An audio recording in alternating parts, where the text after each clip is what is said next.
Look, you know, your government has been in trouble. I mean, the things that your prime minister has been saying has got many, many people infuriated. For instance, Luxembourg's foreign minister recently said that Hungary should be expelled from the EU for treating asylum seekers, quote, worse than wild animals.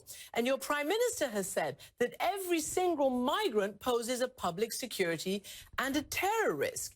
How can he say that when the facts clearly do not bear that out? Well, with all due respect, Christian, and with all due respect, Madam Ambassador, you have to be very careful when using so heavy words you've used before. I mean, just recently. Those accusations on behalf of the Hungarian opposition or Western European leftist politicians have been with us, and as a matter of fact, I'm aware of the sometimes political inclinations of CNN's coverage of what is happening underground. I don't think there is a place for giving us lessons on democracy here, especially in the case of a referendum.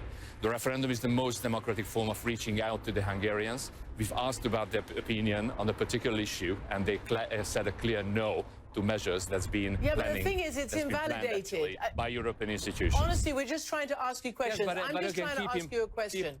So my question to you is, how do you react to a fellow EU foreign minister saying that because of the treatment of your government to these refugees, and Mr. Kovacs, we all watched the video over the summer, the Hungarian journalist tripping over, you know, a refugee. I mean, look, you got to admit it, it hasn't been good PR for your country, right?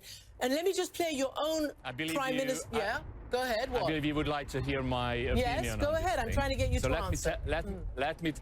Let me tell you that we don't deal with disrespectful remarks on the country, because we've heard so many for the past 6 years. We've been called Nazis and whatsoever. We have also seen our Damon reporting from here last year, including lots of lies about this country, which did much damage to this country. I'm so going to have to stop you there. Very difficult to repair. I'm very sorry, but she doesn't lie, and we are honest reporters. We reject.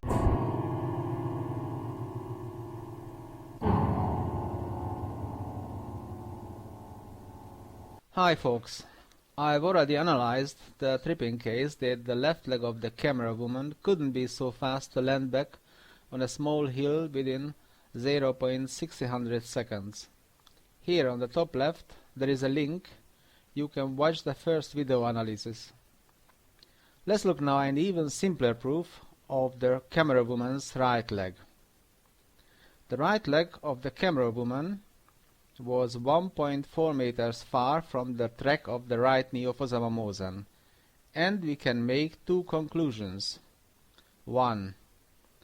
The camerawoman couldn't reach the right knee of Osama Mosen with a vertical right leg. She just couldn't stretch her left leg 1.4 meters far. 2. In order to reach the right knee of Osama Mosen, she would have had to step forward. An angle of 102 degrees would have been between her legs, and her right leg wouldn't have been vertical anymore. The picture above left was created at 0.0 seconds, and the other two pictures 0.2 seconds later. If we look at the picture on the top left, we see that there is no 102 degrees angle between her legs, but only 44 degrees. And the right leg remained vertical, so she could never reach the right knee of Osama Mosen. The picture on the top left is an optical illusion. The camera woman lifted her left leg on the image on the top left at 0.0 seconds only to set it on a small hill. We see the left leg indeed on the small hill 0.2 seconds later. Well, the mainstream journalists should have seen all this too, and I think maybe they have seen it too. There are two possibilities. Either the liberal journalists are all mud illiterate, or they have deliberately shown the camera woman as a demon to get more sympathy for the refugees.